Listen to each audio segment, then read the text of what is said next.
Mike brought, we are founders and owners of Pivotal Advisors. We work with a lot of small to mid-sized company, helping get process, system, structure in place to help them scale. Today's topic is a very interesting one. It always grabs a lot of people's attention on how to build comp plans. We'll get into that a little bit later. We like to do these events quarterly, so we change up the topic every quarter. I'd love for you to come back. I see a few familiar faces, some new ones. So thank you for coming this morning. You have some handouts there. Also, I always get this question about halfway through, and I remember to say it this time. We can send you the slides if you want. So after we're all done, if there are things that you want to see, just come and give us a card, talk to us, and we'll be happy to send those things out. So, compensation, hot topic. We get asked all the time. We get brought in and say, how much should I pay my sales guys? And do I pay them 3% or do I pay them 4%? And it's an annuity business, so when do I cut it off or do I cut it off? And do I pay more for hunting versus farming and the rest of it? So these are all topics that come up all the time, and we're going to try to address as many as we can here. We could make this about a 3-day seminar because there's about 1,000 different ways to cut a comp plan. We're going to try to cover 75% of the basics and some thought patterns on how you go about putting together a comp plan. Mike spent a lot of time, we spent like a week at Kellogg at Northwestern on nothing but comp. Doesn't that sound fun? A whole week long on nothing but comp. It was a lot of numbers. But we'll get into as much as we can. We'll go through real quickly this morning about Pivotal Advisors. I said a little bit already. You can see a lot of names down the right side. You might recognize some of them, not recognize others. Again, we deal with a lot of small, mid-sized companies. We're all about predictability, profitability, trying to get consistent results, trying to get companies that can be scalable. Our team has 250 plus years of combined experience. That just means we're really old. We've been doing this a long time. And we work with a lot of different organizations, a lot of them here in the Twin Cities. So we're right around 200 companies we've worked with since we started in 2008 across a variety of industries. And we find that they all have kind of the same issues regardless of industry. So our methodology is applied across the board. We have a few different offerings. On the bottom we do some peer groups. So if you're a sales leader and you want to sit in with other sales leaders and learn how to be a really great sales leader and leverage them to solve some of the issues that you face, that's one of our offerings. We do Pivotal Performance System, which is working one-on-one with your sales leader to help shore up areas where you can be better in sales. And then finally we do something that we call fractional sales management, where if you don't have a sales leader, we actually slot one of our guys in there and we act as the sales leader. And we'll talk about that briefly later. Our whole system, our whole thought pattern is around this model here, and we call it our success factors. And it's to have a healthy sales organization, we need these 6 different things. We need to have a good strategy. Who are we chasing? How are we different? Do we have the right size and structure? Are there particular goals and initiatives that we're shooting at? If we don't have that, sales guys get a little unfocused, if you will. Do we have the right people? Do we know how to hire the right people? We did a seminar right in this room last quarter on how do we hire the right salespeople. And when we do hire them, how do we onboard them? Do we have a sales process that's repeatable, or do we got 10 guys on the team and they all do different things? When we get it repeatable, and then we become scalable. What do we measure besides sales? Do we measure the things that lead to sales? Do we have the right comp plans and support systems and recognition systems in place to drive the behaviors we want? And what do we do to make all this stuff real? Are we accountable? Are we providing coaching and feedback? Are we good at communicating? Are we aligned? And we find that all of these things are necessary, and most of the time that person who sits in the middle got promoted because they were an awesome rep. And they never learned how to do the rest of these things. I'm not going to go through all the detail here, but we break this down, and it should be on the card that you have at your table. And to give you an idea of all these things, we're talking about just one little sliver today. We're talking about comp strategy and philosophy. So if you have questions in these other areas, we'd love to talk to you a little bit later about that after we're done. So why are we brought in to discuss comp? All kinds of reasons. These come out quite often. Number big one is we're not hitting our numbers. And one of the very first things most business owners and CEOs do is they say, let's mess with their comp plan, because I got to motivate them, which kind of leads into the second bullet there. Mike always jokes, he says, because the only reason that they're not selling is because they need 4% versus 3%. Often that's not the case, but we're going to talk about different things along those lines. Sometimes we say we're paying too much. Our comp plan is just too rich, they're getting comfortable, we don't need to pay this much, we need to revamp it, I need your help on doing that. We actually had one client recently, he developed a comp plan that if the person made all their goals, it would be at $150,000. Nice job, healthy sales job. He didn't change it for 10 years. Now over those 10 years, the business grew, they got a lot bigger, so the volume went up. Whenever anybody left, that guy accumulated in everybody else's accounts, and here we are 10 years later, he's got more accounts and the business is thriving and everything else. He's doing the exact same job and he's paying that guy $450,000.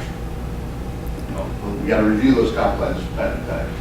Sometimes we have multiple comp plans in place. We hired 5 different people, and at different times we brought them in, and everybody, we kind of cut their own special deals. We've got 5 different things going on, and that's not manageable. We haven't changed it in years. Sometimes we're still coming across a lot of companies where everybody's paid on salary. And they say, we want to align it with strategy, so how do you help us get there?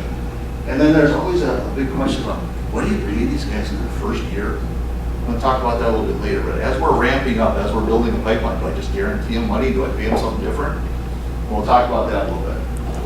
And then there's always and if I change the comp plan, I'm going to lose all these reps. Maybe, we'll talk about some strategies along those lines as well. But these are common. These sound familiar to any of you? Did anybody experience anything on this list? Nods? Okay. All right, we're going to try to address some of these things. So our agenda today is we're going to give you a process for how do we even think about developing a plan. We have a very specific pattern that we go through. We're going to talk about different design components, whether it's commission or spiffs or bonuses, or do we pay percentages or flat dollars. We'll talk about the timing on when we pay them, and there's all different types of sales. Selling a widget is very different than selling to a reseller who's going to order stuff over and over again, which is very different from selling an annuity product where you sell it once and they pay you monthly for however long. And all of those require different thoughts around comp, so we'll look at all of those. And then how do we roll it out? And we'll get to as much as we can, but then the common situations, which are always the snarly parts about, well, we want to do a split because, headquarters is in my territory, but the actual product is going in his territory, or inside-outside splits, and I found it, or I have the relationship, but it's in his territory. All those goofy types of things that are going to come up. So I'll talk about a few of those. With that, I will introduce Mike Braun, my brother and partner, and he's going to take us through the rest. Thanks. All right, so Friday morning, and we're going to talk about compensation and numbers. I'm sitting there this morning driving in thinking, how do you keep people really excited when you put a bunch of spreadsheets up on a PowerPoint slide? But as Gary said, I think when we're talking about our sales teams, this is one of the big levers that gets attention.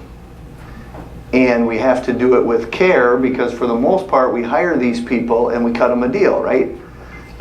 We've got Carla in the room who's in the recruiting field, and we go and say, hey, you're going to have this opportunity, and we sold you this deal, and here's what it's going to be, and here's how much money you can make, and then somewhere along the line we change it. And they get a little disenchanted with us when we change the deal, because that's not what they signed up for. And yet, the business requires us to change the deal. So we're going to talk a little bit about some of those strategies too. So I'll start with, as we're going to go through a lot of detail today, do this with care. You're messing with people's money here, and you're messing the original deal you brought in. And that's important. That's why most of them go to work. Right? If they had all the money in the world, they probably wouldn't work for you. So I just want to put that as a backdrop. And we'll walk through. I'm also, we've put up what we see, a lot of these common situations Gary was talking about, but if you have questions, please interrupt. The more interactive we can be, if you've got something on your mind, we'll talk about it. And that'll, I think, help people get the most out of the session today. All right, so process. So when we put together plans and immediately everybody wants to get to the mechanics, what we really want to do is say, let's start with, what should total pay be? What is the market for your position? And just visiting the room a little bit this morning, we have inside salespeople, We have account management people that have both hunting and farming responsibilities. Sometimes we have just hunters. We've got industry differences. What do you think the pay ranges are for a salesperson? This is what I like when there's articles out that say, well, sales does this, like they're all the same. What do you think the pay range is for salespeople in the Twin Cities market? This is going to be totally non-scientific, but I'm just curious what you guys think. Industry certainly has a big play. Yep, I have horticultural industries kind of on the low end. We've got technology industries kind of on the high end. Typically, we'll talk about that. But what do you think? If you're a new seller out of college, what are you worth? And if you're a 20-year veteran in a technology sales environment, what are you worth? From 50 to a half million. That is a perfect range. That is just about perfect. From $50,000 to $500,000. So all you got to do is pick in between there and you're good to go. And it really is that big of a range. So we have to start with total pay and say, what do I want to pay for some level of production in my business? And in that, can I attract the right person? And can I get somebody to do that job? So we start with total pay. Then we move down to, okay, of the total pay, how much is going to be base? And we see a lot of high bases, we see only bases, we see 100% commission plans. If there's a base salary versus 100% commission, do you think you attract a different person? Who's attracted to 100% commission plans? Somebody who's good, I heard over here. There are other good people. People who hunt typically. People who want to work more independently. People who want to, are okay taking the risk on of that kind of a job. Those people also tend to be our autonomous, independent, harder to corral folks sometimes because they're taking all the risk in the pay system, right?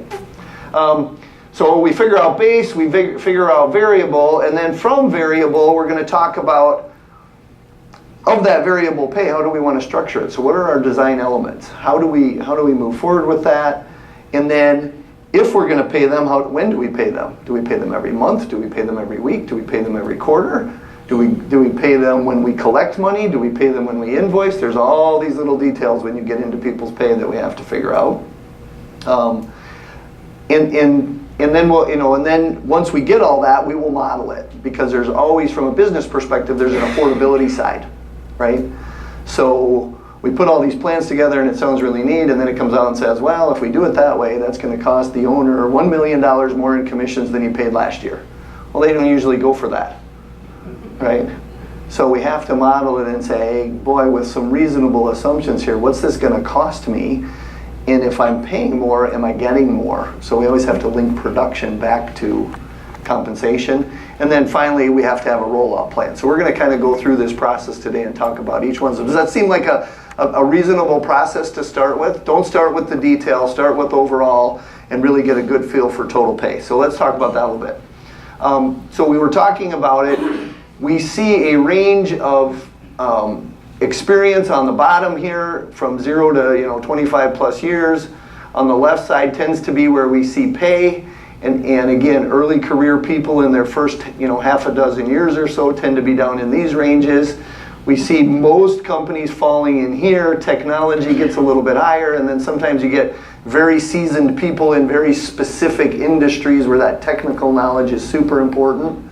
And we'll see them get off the charts. So this is just a broad brush of where we should be looking at things, just to kind of set your idea for market depending on where your business is. I will tell you, when you're recruiting people and you say, well, and we do this all the time when you're talking to candidates and you ask them, so what do you get paid? Most of them like to tell you what their comp plan would have paid them had they hit 100% of all of the numbers and bonuses. So rephrase your question and say, what did your W-2 say? It's a better indicator of what they actually got paid and what they're actually going to be okay with living their life. But this just gives you an idea as we look at markets. I think that's important. There are a lot of ways to go get information on total pay. right? There's a lot of surveys out here, there's a lot of benchmarking groups, there's a lot of data out there, but how many of you have ever looked at these kind of salary surveys and really dug into like those pay ranges and going forward? A few of you, a couple of you? What do they tell you? You get all this data, what do you get? Difficult to understand numbers, but really big ranges. Yeah, 50 to 500, right? Spend 2 hours on it and they're like, well, I didn't learn much. Right. So I don't want to say they're not helpful, because you can do some real narrowing and you can get some information, but it's a lot of data. And how do you now take that data and make some sense out of it? I have a lot of people that say, I just paid $1,000 for a salary survey, or I just paid this for a salary survey, and I don't know what to do with it. Great places to start. We believe some of the first best places to go are understanding what your competitors are paying. That's who you're competing for in the market. If you're somewhat friendly with your competition, find out what you guys are paying in total pay. You don't have to get into the mechanics, and we don't have to do any antitrust things, but just understanding what they're paying, because they're competing for the same types of people, or at least people in the same industry. The second one, and probably the absolute best way to understand what you have to pay, are candidates. Because people don't typically move jobs for less money. So you go interview people and ask people what they make and how they get paid, and if they're the kinds of people you want, that's your market, right? It's kind of like the housing market. We can look at comparables all day, but if there's a buyer who wants your house, that's a different market, right? Candidates are probably your best source of what the market is for you in your area, in your industry. And then there's all kinds of other ones in there. They are helpful. They are helpful particularly for industry differences. They are helpful for company size differences. Again, Gary said most of our companies are mid-sized companies. Those pay ranges tend to be different than if you're working for Oracle, or you're working for IBM or Target or somebody like that, just because our mid-sized businesses just don't have the breadth to be able to pay the same way and offer the same kind of benefits. We also provide the most jobs, so don't forget that. The small business world provides most jobs in the United States. So, but there are good places to go. We can help you with some of this, but these surveys are all available. Some of them are free, some of them cost money. Get out there and look. By the way, your candidates can do this too, or anybody on your team can do that. I can go in and put, hey, I'm a sales rep in Minneapolis. I can go to salary surveys. What am I worth? And of course, that's a generic salesperson. So then they come back and tell you, I did a survey online and I'm worth $383,000 and I want a raise. And you're going, great. Really glad you did the survey. Appreciate that. I like to answer that question with, I would be more than happy to pay you $383,000. All you have to do is bring in $14 million. We're set. 100% aligned. You're bringing in $12 now, so we have a little bit of a gap. But I'm all online. Okay. And again, here's some of what you can get in this benchmark information. Career Builder has some good salary calculators. Monster has some good salary calculators where you can see the range. Or you can go to the Watsons and the Towers and the people like that, and they'll give you even more information. But one question we get is, so how often should I do a market check or a benchmark check? Every 2 years, every 3 years? I don't think this has to be annually. I used to get quarterly updates from one of these things. We would get, every quarter they would say, here's the salary adjustment. It's a little bit like watching the Federal Reserve. Interest rates are going to change, a 16th of a point in 9 months. You're like, okay. They didn't change much, so we don't see huge changes unless there's a big recession or something. We don't see huge changes. More often than every couple of years, we'll see a little bit of a movement. So anyway, that helps get you at total pay. So once we have total pay established, now we need to say, okay, if we are willing to pay somebody, and I'll just use a round figure, if we're willing to pay somebody $100,000, how do we decide how we're going to divide that up now? What's base, what's variable, how's that all going to work? And it starts with, what are you trying to do strategically? What is the role of these people? So we always start on the top here and say, we have a company strategy, That goes down either to a division or a business unit depending on the size of your company. But what are our sales goals? What are our profit goals? Do we have new products we're trying to launch? Is there certain cultural things that are important to us? Are we trying to retain people? Are we trying to improve quality and service? Are we trying to lower costs? Because that all impacts what we're going to ask salespeople to do. And then we go down and we say, all right, then there's two parts. So one, how am I going to pay them? So what's the plan? And two, how am I going to manage behavior? And here's the first giant takeaway. If you take nothing else out of the morning, I want you to take this away. Compensation plans don't manage people. They set direction. I should be able to read your incentive plan and it should tell me what people are supposed to do every day. Is it more new business? Is it growing business? Is it maintaining business? Is it launching a new product? Your plan should tell me that. But I cannot use a compensation plan to manage all the crazy weird behavior that people might do. People manage people. And you can't have a provision for everything. And oftentimes I think we try and write it in there and then we feel we don't have to manage people because we wrote some provision in a plan. And you will never write enough provisions to manage all the crazy stuff people will do. Particularly when it comes to money and particularly if they get a little desperate. Right? They can do really, really, really crazy stuff. I had a guy one time, kid you not, looking at expense reports, wasn't selling anything. And if I believed his mileage, he drove the entire state of Ohio 4 times in 1 week. And he was trying to make his house payment on submitting mileage receipts. And because he wasn't selling anything. So people will do crazy stuff. You can't have a provision. So really, people manage people, but are we driving, both with what we're managing and with our plan, are we driving the behavior we want? And I think oftentimes we think about money and we aren't clear about the behavior we're trying to drive or the ask we have. We'll talk more about rollout. The other big challenge with this is what happens when you need different behavior. So Gary's example, when he kicked off, you have,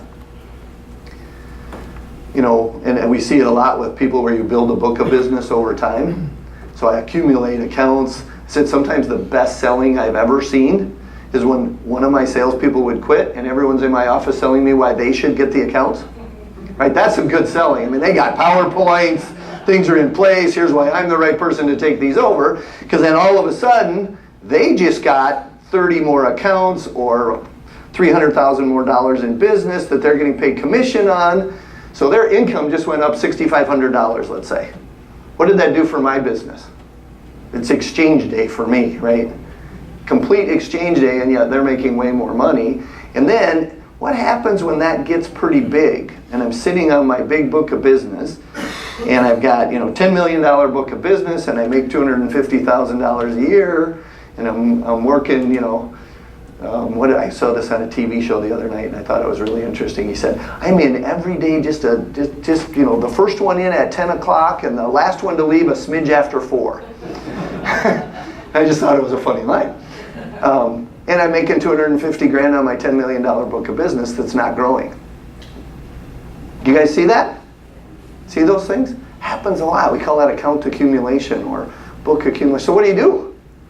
So I just want to pause here and then I'm going to move us on. But what do you do in those situations before we get into comp detail? Is the interactive part. That's one of the questions I'm hoping you're going to answer. All right, so that's an open question for people. Yeah, there's only 2 choices. So I say when you're trying to grow a business, there's only 2 choices. One, you tell them, you're only going to make that kind of money if you grow your $10 million book. So you got to work harder, which the salespeople don't like. Or the other one is, I'm going to cut your book in half, and I'm going to make space for you to grow again, and I'm going to give your accounts to somebody else, which the salespeople don't like. But those are my 2 truths of growth. Either they have to do more or I have to get more people doing it, but I have to grow because costs keep going up and everything else keeps going up. I have to do it. As a leader, you're supposed to be setting the vision. Yeah. You're never supposed to get to that situation in the first place. Excellent. Did everybody hear that? Okay, the question was, are we going to talk about how we prevent ourselves from getting in that place where somebody's sitting on a giant book of business, and what do we set up as a process or a system so it never happens? Yes, we're going to talk about strategies for doing that. I will tell you, we don't get very many calls that say, hey, we have a blank sheet of paper and we're going to set up all these preventative processes. Usually we get the call because we're already in this situation and we need to know how to get out of it. But there are a number of things that you can do to set that up, and we will talk about it, particularly when we get into rolling out plans and why we're doing things. So good question. Okay. Excuse me. Yes, sir. Can I throw out one more? Absolutely. Okay, you want to hire a salesperson, you give them opportunities out there. They're very successful. They grow the business over time. Yep. They go from the point of being hunters and farmers to babysitting. Yep. So the success of that market has been due to their efforts. Okay. So now you punish them by a paid giveaway. And yet now the thing that they do really well, they have no time to do anymore. All right. Did everybody hear that? Find that balance. Yeah. So the question is, they came in and did a good job. They hunted, they found accounts, they grew it. Then they had to farm those accounts. They grew those. Now they got a full book of business. They're saturated maintaining that business. So he used the term they're babysitters now. So we're now babysitting the account. But they did exactly what you wanted them to do, right? They grew a nice book of business. Do you now punish them by taking things away from them? And I'm going to go back to what was your deal in the beginning. You told them, I'm going to bring you in as a salesperson. As a salesperson, I'm going to deploy you to execute the company strategy. And for that, I'm going to pay you $100,000 a year. That's our deal. There was no part of that deal that said, and you will continually make more money every year, and your job will change to babysitter, and you won't ever have to hunt and farm again in perpetuity. Because that's what you set up, if that's what's happening. That is not the deal. So the biggest part in prevention is getting down to, how do I set up in the beginning that when I hire you, I'm hiring you for an assignment at a point in time, and it's my prerogative to change the assignment. Understand, if I change the assignment, it's their prerogative whether they want that assignment and whether they want to stay with your company or not. But it wasn't set up to be a perpetual pay system that just accumulates forever and ever and ever. So if I set it up that says, I need you to hunt for me, that's why I'm hiring you for your hunting skills. So when your base gets big enough, we keep stripping some off and we keep making space to hunt. That's the deal. Do you think people will take that job? Sure they will. But boy, if I can get this cushy book thing set up and hold you hostage, that is a better job for the rep. It's tough for the company. But you really got to think about what you're communicating right out of the get-go. And when we talk about transition a little bit, we can talk about what you do when you're already in that situation. But we have several successful ones where we have actually told people, you got 100 accounts in your book. We're going to strip off 30 of them because I need you to hunt and I need you to grow. The business requires it. You tell me which 30 you're going to not call on. Guess which 30 they take off their list? The ones they're not calling on anyway, right? They're getting paid on them. They're not necessarily driving anything in them. And if you negotiate with them on that list, it's not so contentious. And by the way, I tell them, and guess what? For the new stuff you bring in, I'll pay double.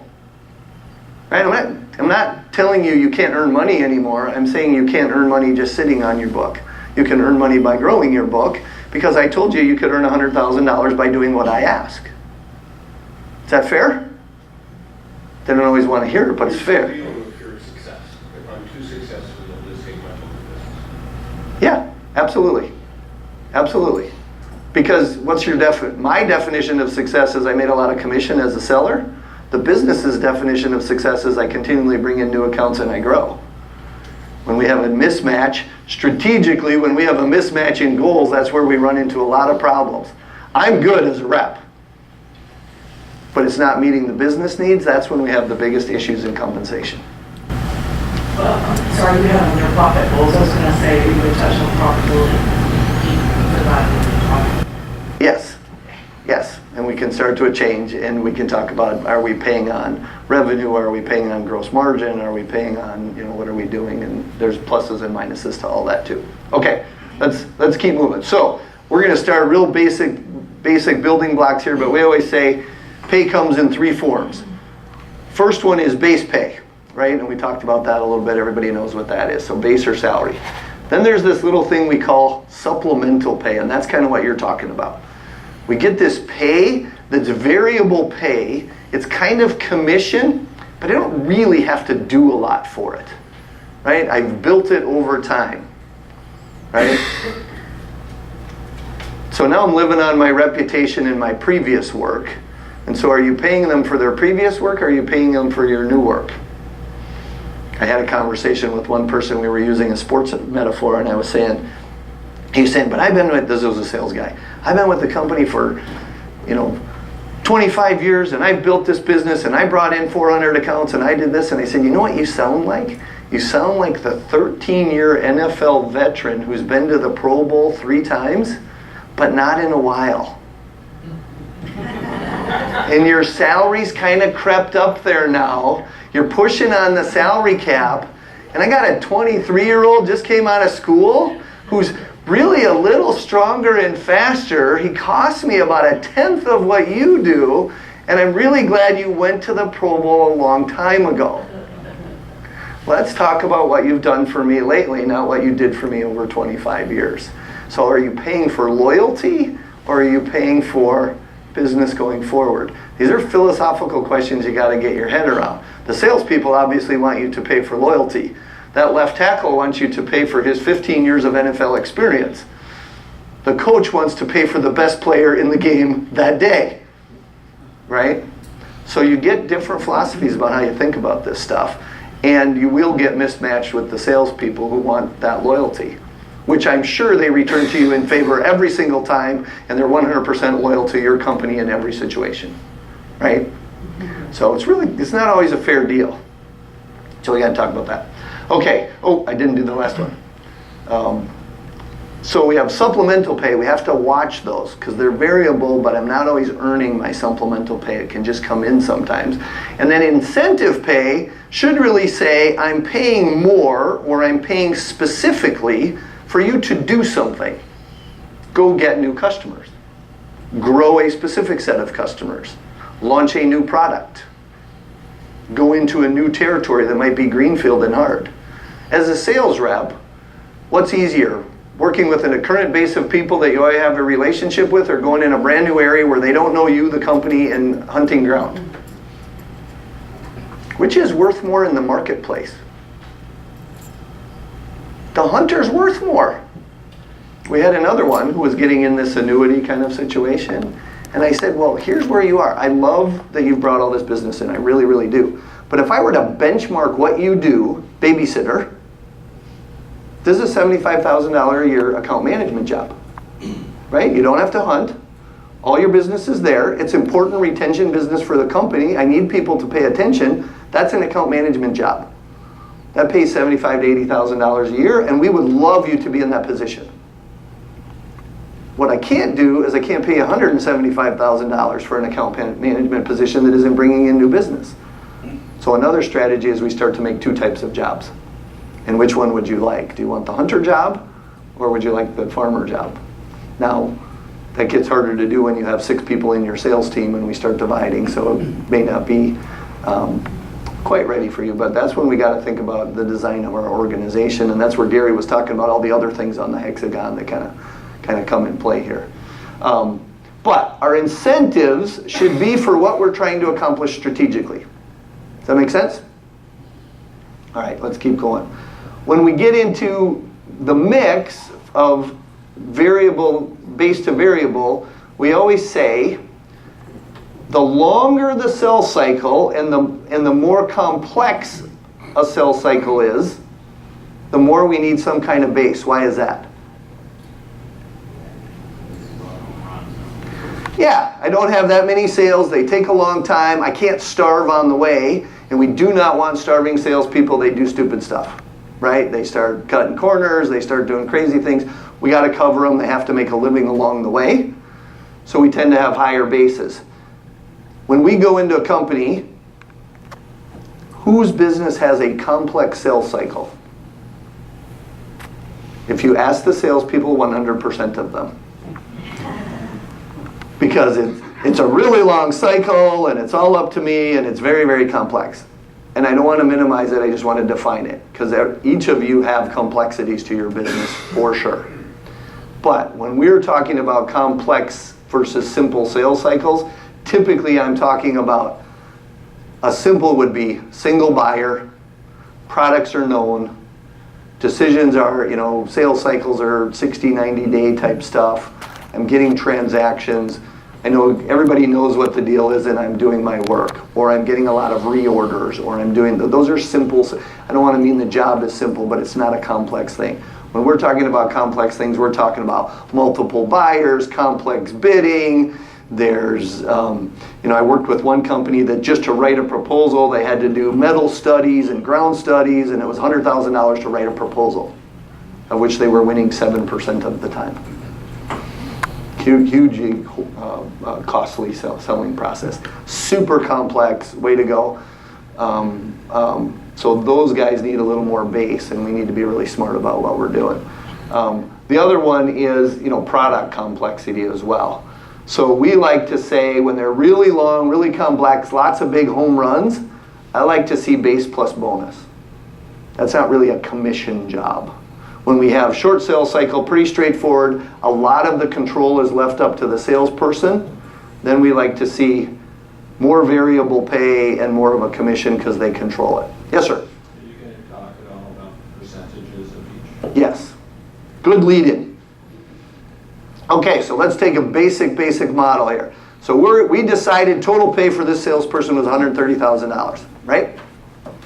And just for this example, we said this is a more complex thing. It's a little bigger kind of a program. We want 90,000 of it to be base, 40,000 of it to be variable. Okay, so that's a percentage. Specifically picking that depends on how many pieces we go, but we see lots of 50-50 plans. If they're, I'm going to go back a slide. If they're kind of in the middle here, we see a lot of 50-50 plans.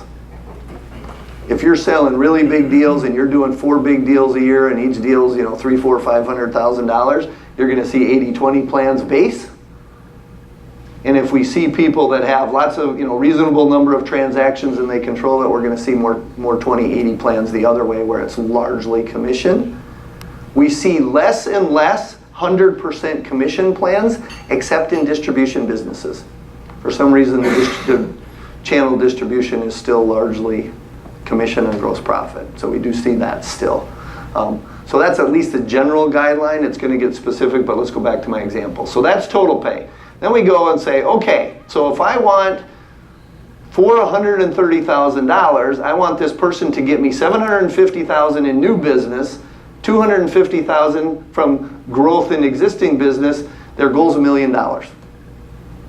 Right? Would we take that deal? Would I pay them $130,000 to get $1 million? Okay, depends on your business, but yeah, it depends on margins and all that stuff. Correct. What we're saying is I'm actually paying the rep 13% of their goal. That's a really good measure to look at. What does the rep actually cost you? And if you want to go more than just pay, you can add their direct expenses and benefits and some other stuff. But what do they cost you as a percentage of what you get from them? That's a really good sales metric. I had people that would say, well, I have a $10 million book of business and blah, blah, blah, blah, blah, and I'm the best salesperson here. Say, okay, well, let's talk about that left tackle. You haven't brought me any new business, and by the way, my 30-person customer service team covers most of what you do, right, that I've invested in over a period of time. I have another person who only has a measly little $1 million book of business, but it's all brand new business to me, and they brought it in, at awesome margins because they haven't been kind of clipped on like you have, and I pay them half of what you do. So who's my best rep? Right? If I'm choosing teams right now,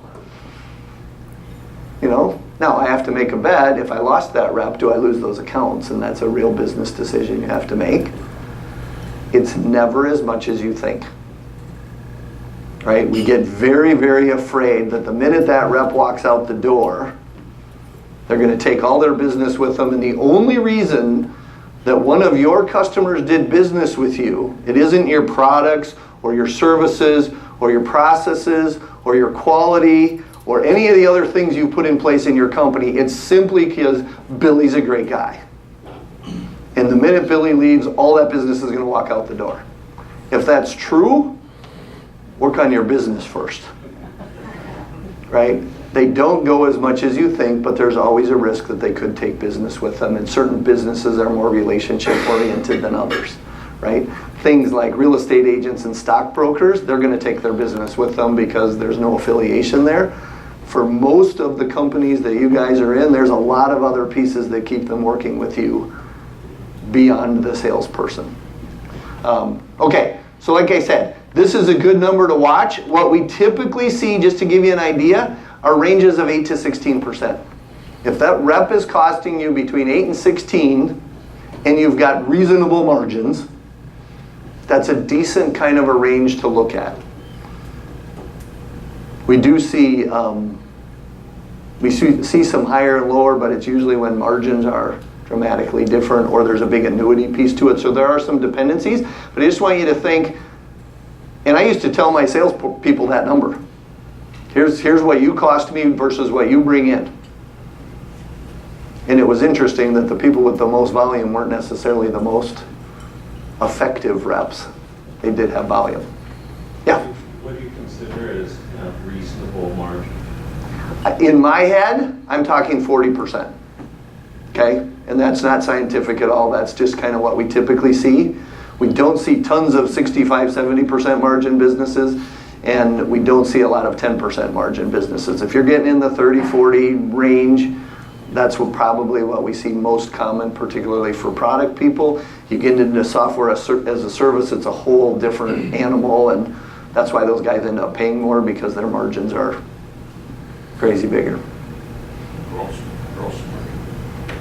Gross or net? Gross margin at that point, figuring gross margin. Okay, let's keep going. Okay, so now we got 130. We're going to break it between base and variable. So now let's talk a little bit about how we're going to break this variable down. So if for that new business, I want you to spend 70% of your time on new business. That's the assignment I'm giving you. So therefore, I'm putting 70% of the money on new business, or of the variable pay on new business. And I'm saying, if you're a sales rep, is that clear? I'm going to pay you $40,000 in variable pay, and $30,000 of it's going to come from getting me new business. Are we clear on the assignment? I will pay you $6,000 to maintain that existing business, because that's what that's worth to me with all of the other systems and people that I have in place. And then if you hit the goal I set for you, which is important as you guys have budgets and strategies you're trying to achieve, I'll give you another 10% for achieving the goal that we established, so that that goal becomes important, right? So, pretty simple setup. If you're a sales rep, does that tell me how I should spend my time? If it just says 4% commission on all sales, does that tell me how to spend my time? No. So we had a customer one time that said, hey, we spend all this time on creating these great strategic plans. I read this not too long ago. You know how much money is spent annually in the United States on strategic planning? $100 billion. $100 billion a year spent to write a great strategic 3-year plan and have the right vision and mission and values and all that stuff you guys hear about. Then it comes all the way down and we tell the rep, just go grow. So how's that vision being executed? And so my client, and I thought it was a brilliant statement, he goes, we have a good strategy, but the ropes don't go all the way to the ground. They get stuck in the middle somewhere, and then a rep gets up every day and decides what they're going to do. We want to tell them what to do, and we kind of want to tell them what to do with their money, because now it matters, right? Otherwise we're saying words, and that's great, but if I can make my money not doing it, I'll just do whatever I'm going to do. right? All right. Then we have to determine if I'm going to pay you 30, is it commission-based? Is it bonus-based? Is it on spiff for specific things? How do I break that up? If I go a little bit more, is it paid monthly, quarterly, annually? Is it paid when I get the order, upon shipment, upon implementation? Is it when I collect? I see a lot of businesses pay on collection. How do the reps like getting paid on collection? Why do they hate it? They have nothing to do with it. Was it their job to collect? By the way, if they get paid on collection, you're making it their job to collect. Right? They're not out selling new business for you. They're now really, really highly paid collections people. Right? Well, they can be good. So I'm not saying pay them for money we don't get. But if you pay them on collection, you've made them collection people. You're telling them something. Go collect. If that's good for your business, that's a good decision. I'm not saying it's not, but just think about it. Most of the time we ask the question and say, if you just paid on invoice, what would your risk be? Well, what if there's a credit? Well, go charge them back the credit. Like I can still pay on invoice, and if I don't get paid, I can still charge them back next month. Right? I can do a credit on commission. So they still have to collect. I just don't need to wait, and I don't need to be thinking about that. What is your collection problem? Oh, we don't really have one. Okay, so we have no collection problem. We have very little bad debt. Pretty much people pay us on time. Why am I doing this? So I have to think it through. Okay, so we have a lot of decisions to make about how we do this, but I'm just trying to break it down in simple terms here. And these numbers will give you your percentages. So if I said we've got 30,000 in new business, and I said I need you to get 750,000 in new business, that's a 4% commission rate. So it isn't going, what's the commission I should pay? It's saying, what do I need to get? How much money am I putting on it, and what's the math? I also said I'm going to pay you 6,000 for that existing business, so that's a 2.4% rate. So if you're a rep, what does those two top lines tell you? New business is worth more to me. It's worth more in total dollars. It's worth more as a percentage. It's worth more everything because it grows my business. That's worth more. That's direction. It says this is important, but not as important. I'll pay you for it. I need you to do it. But if all you're going to do is babysit, you're going to have a hard time making what you want to make because that's not the job I gave you. Then so here's kind of the math on it. We break it down, and then I've got an achievement, and I say, and then I'm going to pay this monthly, I'm going to pay the existing monthly, and then on the achievement side, I'm going to do quarterly with a catch-up plan, or monthly with a catch-up plan. Anybody ever heard of a catch-up plan? This is probably one of the funnest ones we've been doing, and the reps like it a lot, and it's good for you too. So let's talk about a catch-up plan. So a catch-up plan says, let's say we have an annual goal of $1 million that you need to hit. And I've broken that down by month seasonally, however you do it. And so each month you have a goal. So we say each month that you hit that number, you can earn a bonus. So if we look on my little chart here, the goal here was 51,000. The actual was 51,000. I earned 333, which was a percentage of my $4,000 bonus, right? So I made 333 extra dollars for hitting the number that was in your budget for that salesperson.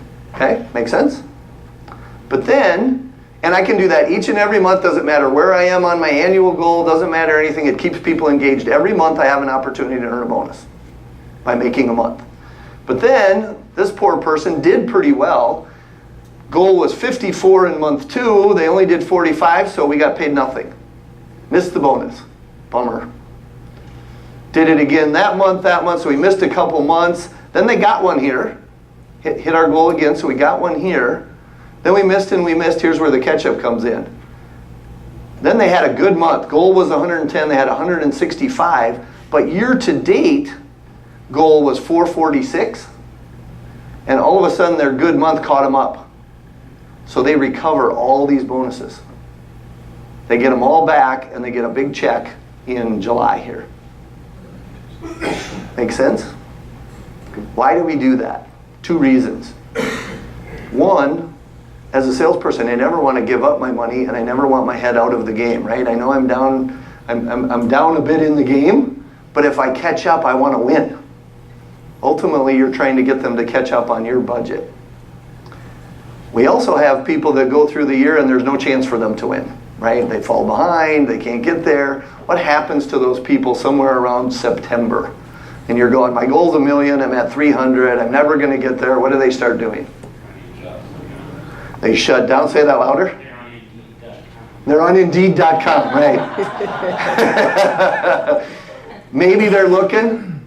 They're certainly starting to check out a little bit because they can't earn it. They're not going to get any incentives. They're not going to make any more money.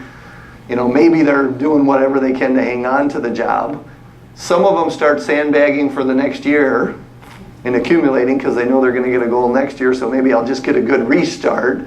And we start to get a lot of interesting human behavior. But if I say, yeah, but if you can make up, if you can make up some of these, you can cut yourself a big check. We keep all of the people engaged. The people that are ahead are loving this because they're earning their bonuses. The people that are close are trying to catch up. And the people that are out can still make a bonus in that month. I can still have a good December and finish strong and earn a bonus before Christmas. So we like these kinds of catch-up plans. Yes? Can you back up the slide one? I'm just curious, what's your percentage then for the, oh, there isn't a percentage. It wasn't a percentage. How did you figure out your catch-up amounts? Just in this particular example, I think we took $4,000 and divided it by 12. Oh, okay. So you can get more sophisticated than that. Our example was very, very simple. But I like flat amounts. And again, understand the power of making a bonus is a motivational thing, even when the amount of the bonus isn't all that significant. Because I made the month, and we can promote making the month. And this gets into how we provide recognition outside of the pay system. It can't be $12 because that's not going to drive anybody. But you know, several $100s for a lot of our sellers matters, right? You get another $500 at the end of the month, or another $300 at the end of the month for doing your job. That's helpful, and we can promote that. So my example was simple. Hopefully that answered that. Okay. Now, what are all the things we can put into these comp designs? And Gary started this all with, there are thousands of ways to construct compensation plans, and they're all over the place.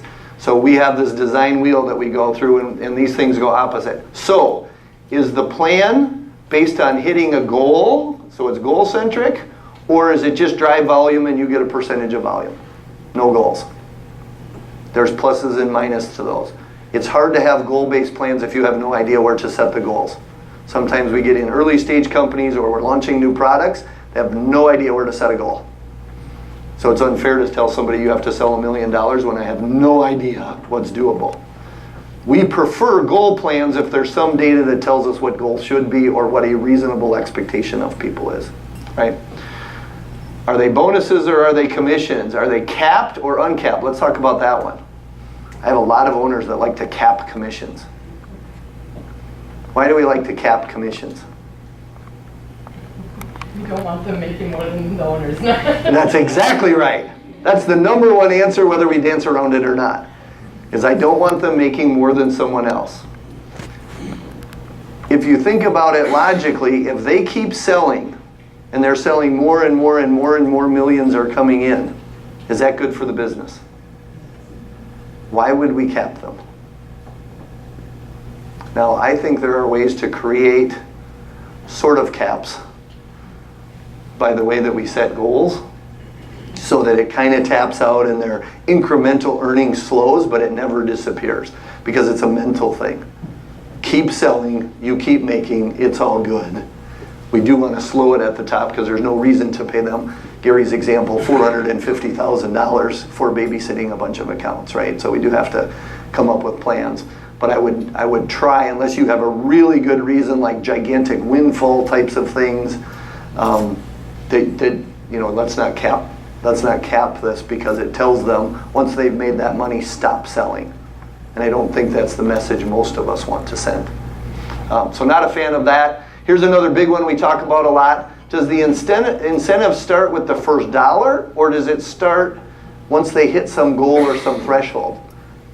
We have plans where I don't make any commission till I cover my own base salary. Why would I pay you incentive when you're costing me money? Another philosophical question. When does it kick in? When does the money start? When does the growth start? Is it a single measure? Is it revenue that you get paid on? Is it gross profit that you get paid on? Is it different for products? So do we have multiple measures that get into products and markets, or is it just a simple measure? Are we looking at annually or monthly payouts? So there's a lot of things that we get individual or team. Some complex environments have a lot of team selling to them. We have to consider how does the team impact that, because it's not a rep. Anybody know the company EMC? I think they're required now. But they had 12,000 salespeople in the United States. 12,000 salespeople in the US. A sale would happen, and I think 37 people got paid. It was the most complicated thing I have ever seen. And in the 1 year that I looked at them, I don't think any rep ever got a statement that they agreed with for who got credit. It was the most complicated thing I've ever seen. So let's make sure people know how they get paid and that it is driving the behavior. And for all the reps that tell you every day they don't have any more time, they always have time to look at their commission statement and figure out if you paid them properly. Right? There's always a little extra time for that. And if it's wrong, who's the first person they call? All of the other salespeople to say the commission's wrong. You better check your statement. And we've blown Monday is now gone as everybody's talking about that. So we always find time for that kind of stuff. Okay, let's keep going here. Okay, so then there's these sales types Gary was talking about. So we have one-time sales, right? We have a product, we sold it, it's in. It's going to last for some period of time. We're not going to sell it again. I got to go find another customer, right? Those are pretty easy. Go get new customers. Then we have these repeat sales where I sell you something or I get you set up. One of our clients sells plants. They grow and sell plants to retailers and wholesalers. Well, once you're my customer, you keep buying plants. Buy you plants every week. When you people go buy plants, they replenish their stores, right? So I sell every week. That's a repeat sale. Now I have a customer that I have to keep calling on to keep them ordering in that process. It's a little different kind of a sale. Distribution businesses are like that, right? You get them set up and then you go. And then the last one is that ongoing annuity, so maybe a software as a service company, right? So I say Salesforce.com, right?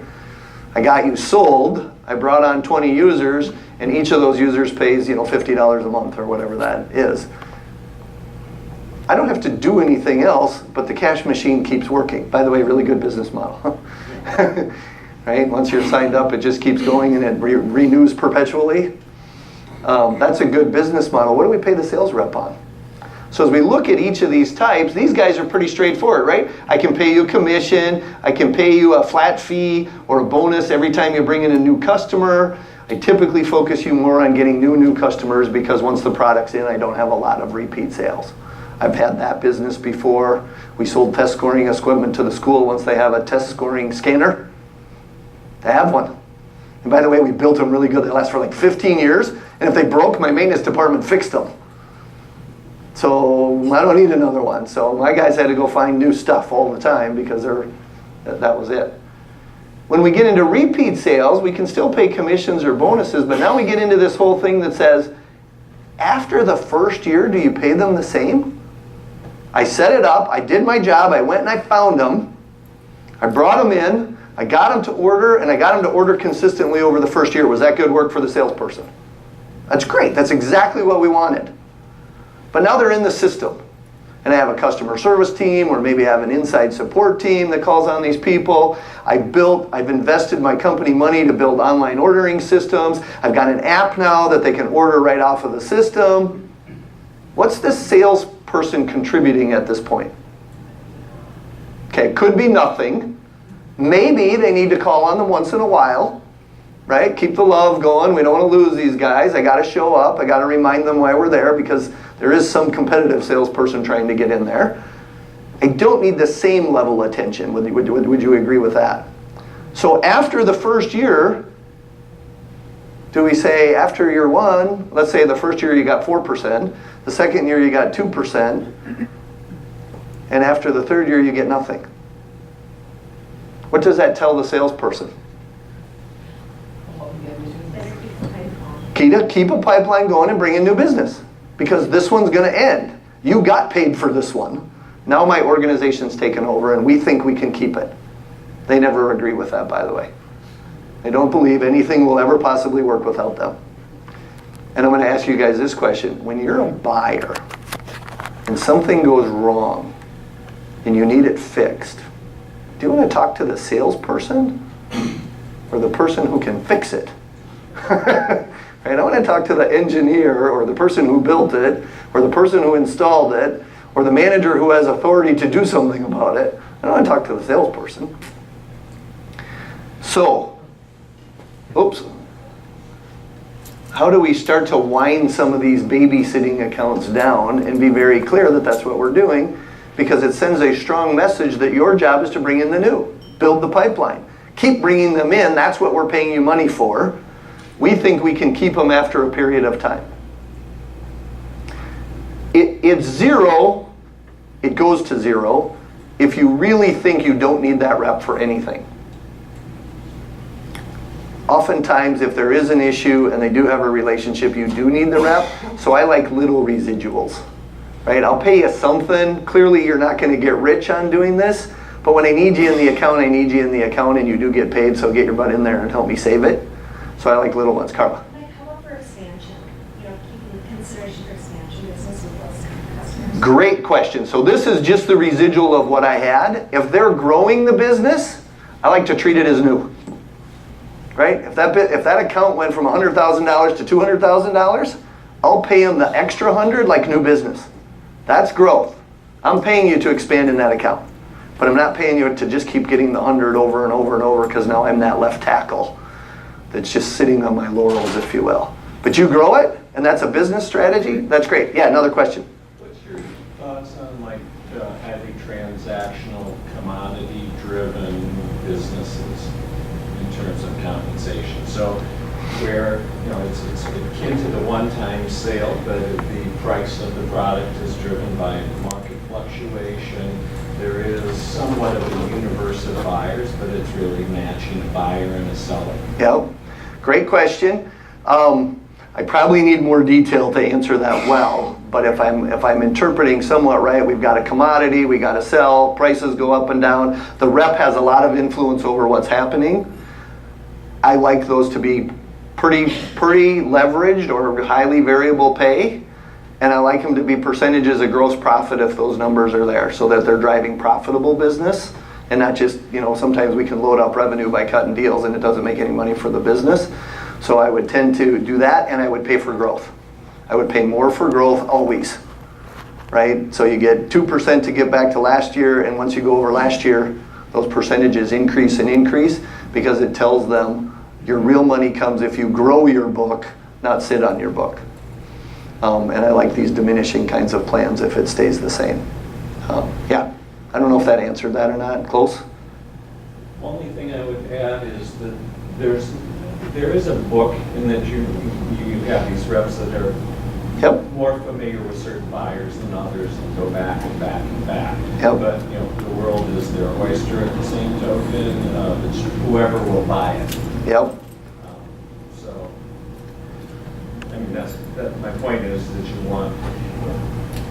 want a diversified portfolio a little bit, but at the same time you want to sell it. Yes. And again, that's going to go back to your strategy to say, do I want to pay for new logos coming in? Do I want to make sure that repeat business comes back? Are those equal to me?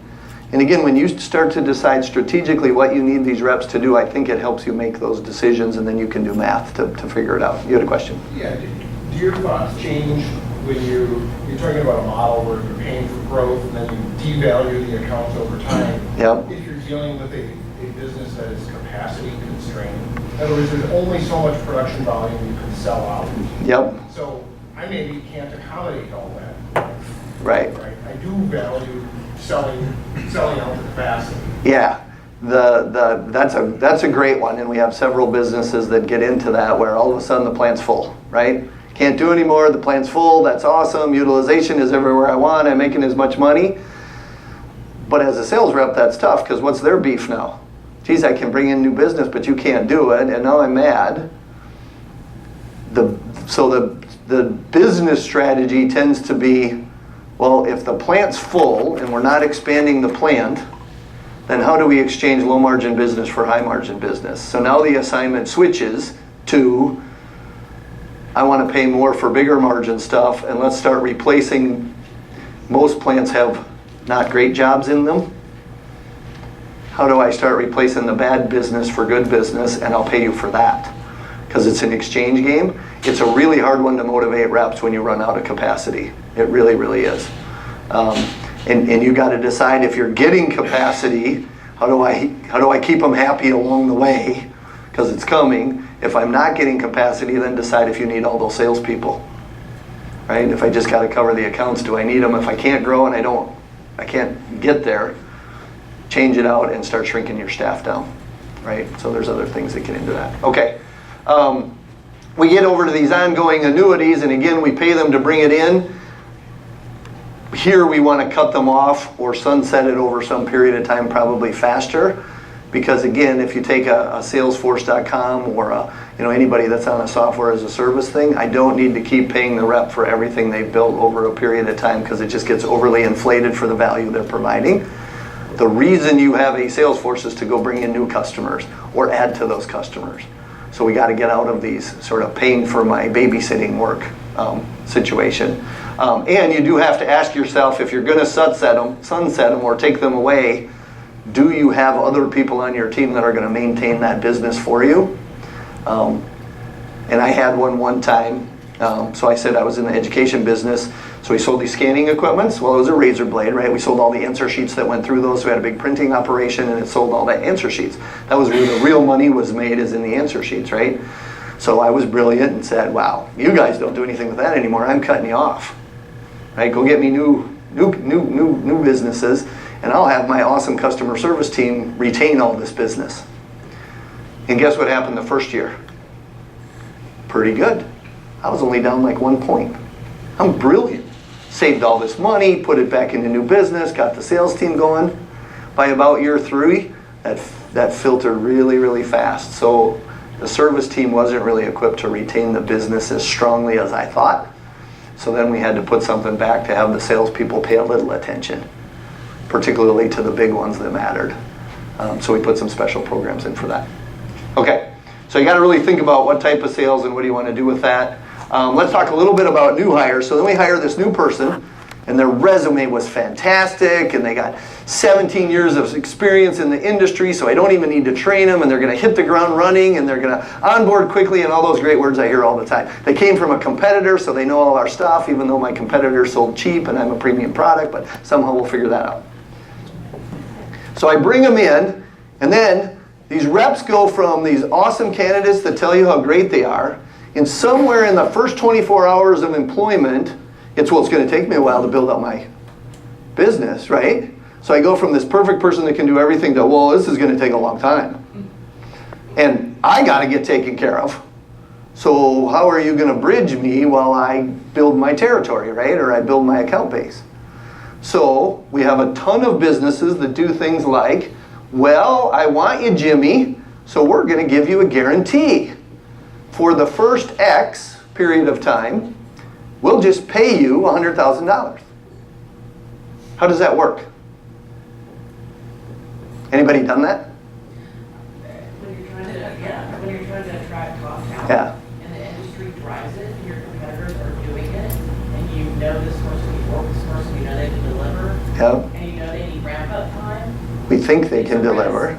We think they can deliver. I get where you're going, it's a risk. It's a risk. Totally get that. Yep. But I'm eager to hear what you have to say about that. I'm about attracting top talent for my team. Yep. The industry drives it.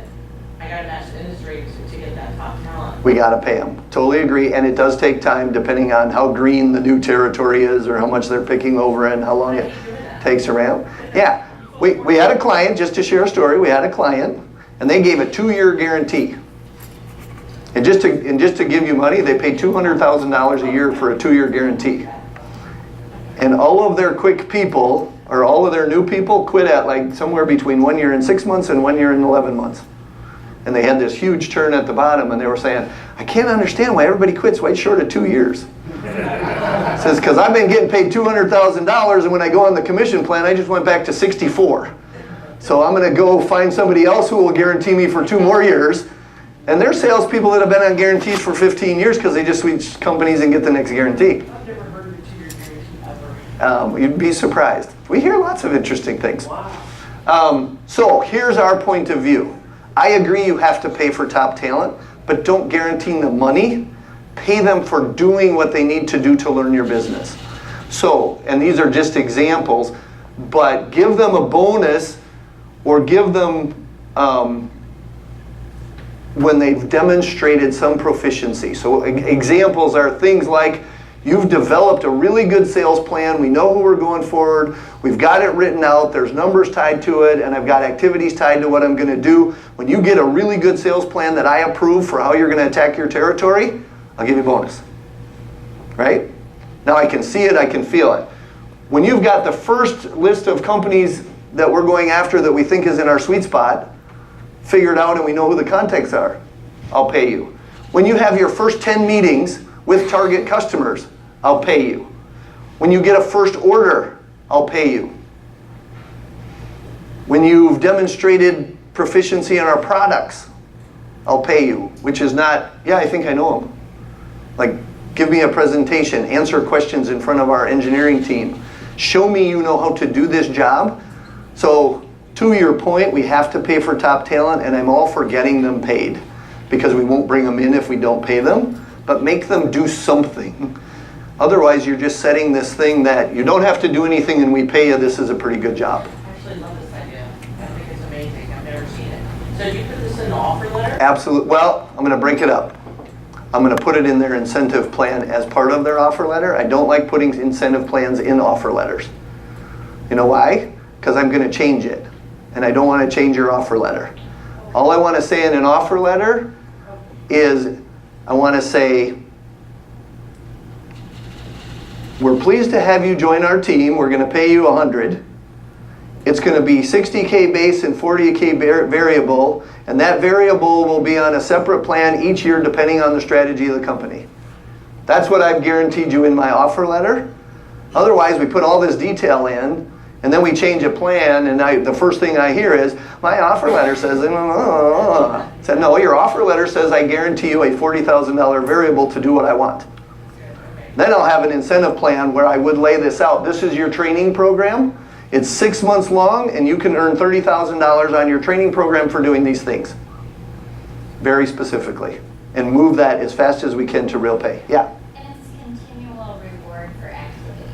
Yes. It should be guided, directed, measured activity. Absolutely. It has to be measurable. It's not, because if you leave it up to your sales manager to approve it, they'll get it 100% of the time. It's concrete, objective things we can see if they did them, evaluated some way or measured some way.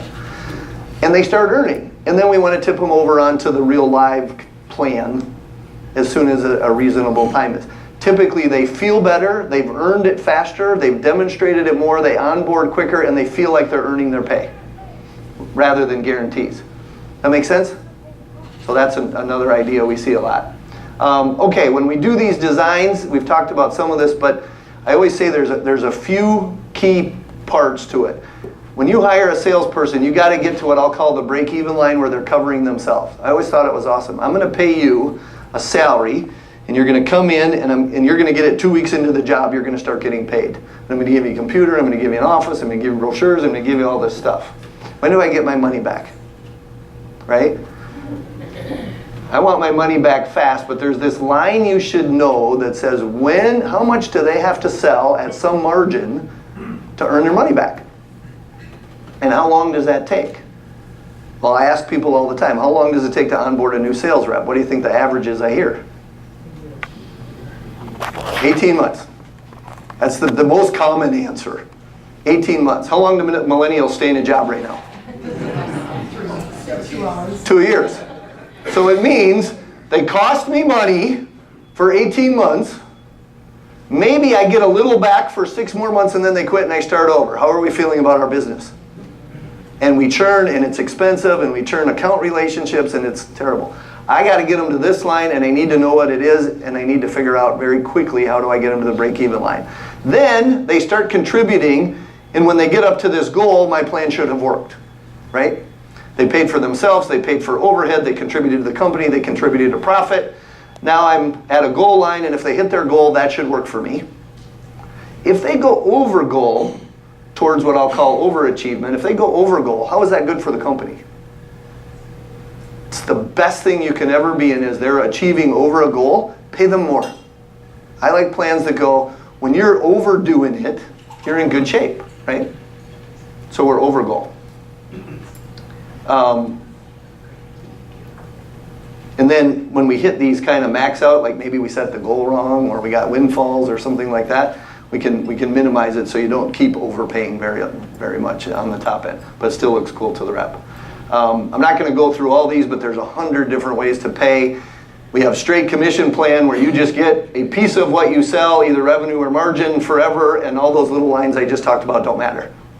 We see lots of those. So the rep has a goal, but doesn't really care. So when the goal doesn't matter to their money, then what is their real goal? Whatever money they're happy with, right? Whatever work-life balance money they're happy with is their goal, regardless of what you put on a piece of paper, because the money's not tied. We have goals where we get steps. So you don't get any pay until you hit this, then you get bonuses or commissions till you hit this, then you get higher bonuses, commissions till you hit this, etc. We can step them. I like tiers where maybe I earn something modest, and then once I go by my break-even line, I earn a little bit more. Once I go over goal, I earn a ton, and then it starts to level off a little bit. These are our favorite kinds of plans to put in place. And then people get really complex with multipliers and tiers and just putting more thresholds and things in, and it gets more complicated. It's very important that the rep knows how they get paid and what drives it and that they can explain it. We do a lot of interviews, and the first thing we hear is, I don't really know how I get paid. I don't think it's right all the time, so I just do whatever. And I think, I wonder if that was the design premise, for you to do whatever and just get your check, right? After hours and hours of putting this together. Yeah, question? Can you tell me what the difference is between steps and tiers? I just missed it. Or On a tier, this is every dollar gets me more, right? So I keep getting, where steps might be, I'm at 2% till I hit this step, then it jumps up to 3, then I did, versus kind of a gradual, extrapolated kind of a sale. I like them, it's just because I don't have to get to a step, because when you have steps, all of a sudden 99.9 is bad and 100 is good, and for the business, that's all good. So I just like one that slopes, and we just keep making more as we go forward. Okay. Quickie on goal setting. If we make goal important, which I would strongly recommend, money needs to be tied to goals. If we do it, it puts more pressure on goal setting. So now I have to be more accurate, I have to have history, I have to be reasonable. But the sales goals have to be aligned with the company goals. And we're also big fans of over-assignment.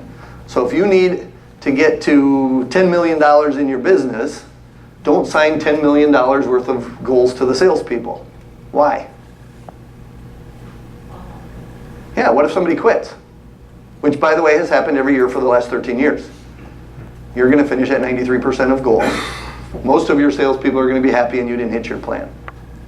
We have to assign at least a little bit more goal than we want. Give it enough resource so if somebody quits or one account goes down a little bit or any of that happens, we're still covering our plan. So we got to have some cushion in our goal setting. We can take some of the pressure off by doing tiers. When you get in this range, it's good. So it's not so absolute because sometimes it's hard to pick goals. When you set them, they should be perceived as achievable by the members, right? I have one client that I work with, and the perception is they're a strong Tony Robbins, think big, Collins, BHAG person, right? So the last 3 years, the reps have done $1 million, $1 million, $1 million. So this year, we're going to stretch them. I think their goal should be 2.6. Because people are not going to be motivated if you don't stretch them. What do you think the reps hear? Indeed.com. Right, they hear Indeed.com. So it has to be reasonable, and I don't mean set easy goals, but there has to be logic for how they're going to get it. So if they have to grow 10% or 15% or 30%, we have a company who said the reps got to grow 30% a year. There has to be rationale for where that 30% is coming from and how they will spend their time to get it. If they can, it's really good. I have conversations a lot with people. The rep will go, well, that goal's unrealistic. My owner's crazy.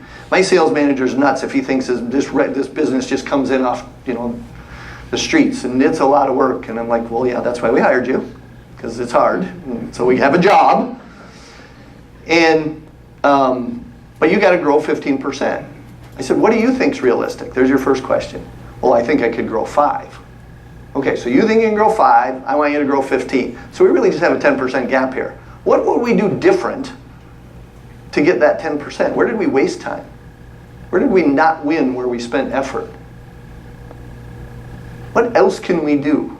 Are there better clients we can call on? Can we go back to people and get more of their share? And if we can close the gap on that 10%, I have a realistic plan, right? So you got to get good at this goal setting stuff. As you go through the year, things happen.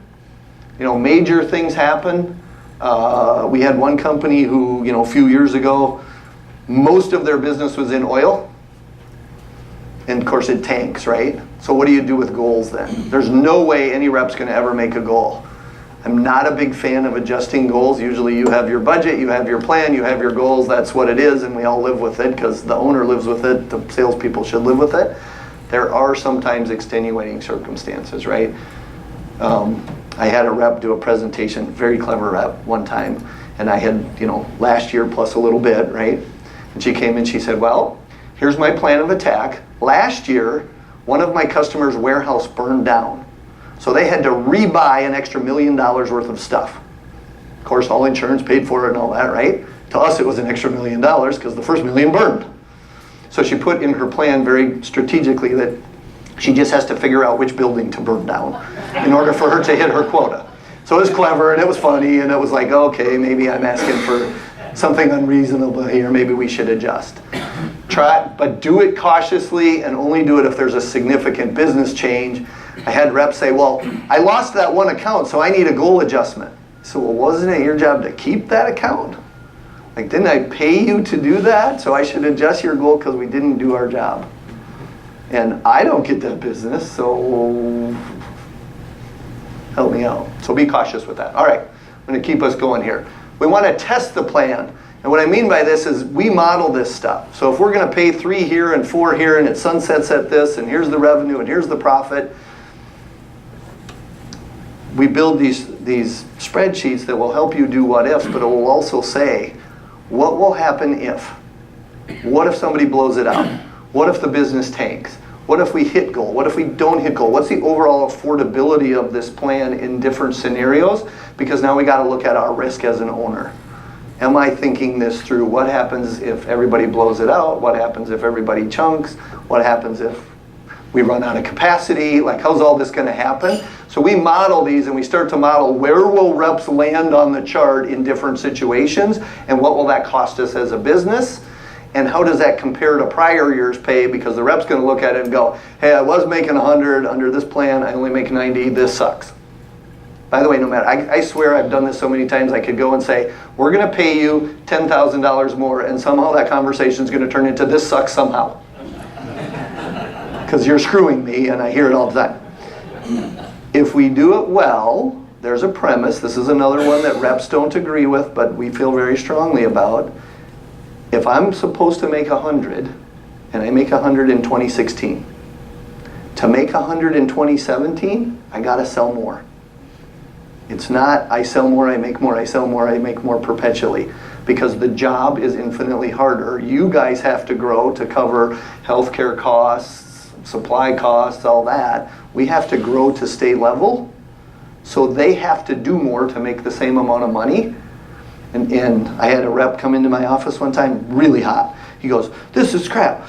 I got $125,000 last year, and this year, if I sell the exact same amount, I'll only make 110. And I said, oh, I am so glad you understand the plan. This is awesome.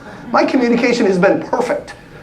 And he's looking at me like, that's not the reaction he was looking for. And he goes, you mean I have to sell more to make the same? I go, yeah, because we have to get more to make the same profit or more. And we're supposed to grow because we have shareholders we have to deal with. And it was like, okay, this is going nowhere. And he stopped out of my office. But you got to get those premises on the table. And when we get these false premises that I just get more, we kind of go forward. Okay? Okay. Let's talk sales management plans. I'm not going to go through all these questions, but to Gary's point, we're a seller. We've been getting paid commission, bonuses. We're making all this money. Now we move into a sales management job. What do we want our what's a good sales manager do every day? So I'll just throw some things out. I always say you're a great sales manager when you hire good people, you put a good team in place, you get them up to speed quickly over that break-even line so they're helping, you continue to help them improve, you achieve your goals, and everyone on the team is successful, right? And you execute the strategy of the company. Would that be a good sales manager? What do we typically pay them for? We pay them like reps, right? They get an override commission on sales, or they get a bonus at target, which I'm okay with. But we don't typically pay them for hiring good people, training them, doing them. We just look at numbers. So when we get into plans, we like to say, I'm going to go forward here, watching our time. I like the manager at a minimum to be my profitability person, right? Sometimes the reps are going to try and cut deals and they're going to do what they do, and depending on your business and your margins, you've got different things to think about. But I want my sales manager for sure to be the keeper of the profits. They're the ones who have to say, nope, you can't have that discount. Nope, we're not doing that job. Nope, our plant's full. I can't take an 11% profit job even though it's a great customer. I can't do it. That has to be there. So I like managers paid on margin. I like things where managers are bonused by keeping my good reps and not having turnover. Open territories are the biggest killer to any plan you will do. Take all the comp work out. When you have salespeople quit, recovery is 6 to 9 months. It's horrible. Keep good people and keep them in, reduce turnover. I like to pay reps for the number of successful people they have. If I have 10 people on my sales team and 3 of them are knocking it out of the park and I hit my numbers and 7 failed, am I a good manager? Why? I hit my numbers. Got the bonus, hit the budget. I like putting provisions in sales manager plans that say you get money for every successful team member you have, because that's your job. Like if I just wanted salespeople, I'd just hire more salespeople. Your job's to make them good. Let's pay you for making them all good, because I want all 10 people successful, not 3 carrying the load. I like to pay them for time to proficiency. How fast did you get them up to some level of speed and get them off the guarantee? Right? That's your job, is to get them ready. Not just to travel with the 3 big guys that always have cool things going on and leave everybody else at home wondering what's happening. How about this one for anybody on the back end? I like to pay them for forecast accuracy. Can you actually tell me what you're going to sell? Because I'm trying to run a business back here and I got things to buy and people to hire and decisions to make and banks to deal with. And you're never within 50% of a number you give me, so I don't know what to do. This is the manager's job, is to understand what his or her team is selling. So as you're putting manager plans together, we want to look at these kinds of things because that's what a manager does. And it's a very different job than a selling job. So don't pay them, they have to be aligned, but don't pay them exactly the same way. Okay, then we get to rollout. As we roll these things out, I think there's a few really, really important things. Give it time. Right? The worst thing you can do, if I'm a sales rep and I've been spending my time and energy and I have a 9-month sales cycle. So I've been prospecting and working on things and I've been, doing my campaigns and I've been running around out there doing everything I'm supposed to do. And what I'm doing today will net me business 9 months from now, right? And then tomorrow you change the comp plan and go, and it's implemented in 30 days. I feel like all that effort I just made was wasted. But if you tell me, next year we're going to a new plan and it's going to look like this. Now I can balance, all right, how do I get out of what I can this year? How do I start shifting my activities to implement next year? How do I do that? Give me some chance to think about it and let me manage it. We try and do these things too fast, and it does feel like you're pulling the rug out from under them, and they do get pretty testy about it. We're working with a company right now that announced they're changing the comp plan last March for rollout January 1st of 18. And the people are now sitting here in the fall as we're starting to budget for next year. They have the new comp plan in mind, and they're trying to close everything on the old comp plan, and it's going very smooth because everybody knows what it is. Even though we don't have all the details, they all know what's coming. So it's just not going to be a big deal by the time we get there other than specifics. Okay, so quick communications as we're talking about them. Why are we changing the plan? Right? I got an offer letter. It was good. Why are we switching the program here? I kind of liked it the way it was. There has to be a business reason. There has to be a reason that we're changing. Sequence. When are we going to tell them? How are we going to show them? When does it start? And I like telling people, here's the plan, here's the why, here's the basic mechanics. I like doing that in a group. Let's let everybody know. Let's be 100% transparent. Then I want to have individual conversations with each person about how it impacts them, what they need to do, what their goals will be. All of that stuff is very, very individual. And then I like to let that buzz for a couple days, and then I like to have one final memo because usually there's little things that they say that maybe you didn't think about.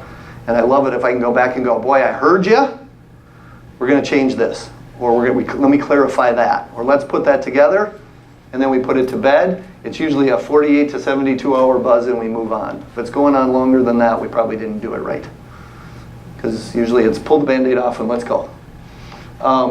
Give them tools and calculators. I say, I'll show you an example here, but got to take the mystery out of it. If people don't know how they get paid, it doesn't do what you want it to do. Give them a calculator and say, go ahead and put your numbers right in it. Do your own what ifs. They'll figure out very quickly what they do that makes them more money or less money. And everybody's like, well, what if they game the system? They're absolutely going to game the system. So you set up the game. If they're gaming it the right way, you're winning. Right? They're absolutely going to game the system. That's the type of people we're looking for who are going to maximize their compensation on the plan that we give them. If it matches my strategy, we should both be happy. Right? That should work. What changes, and then in your handouts, we've given you a sample written plan and some summary documents.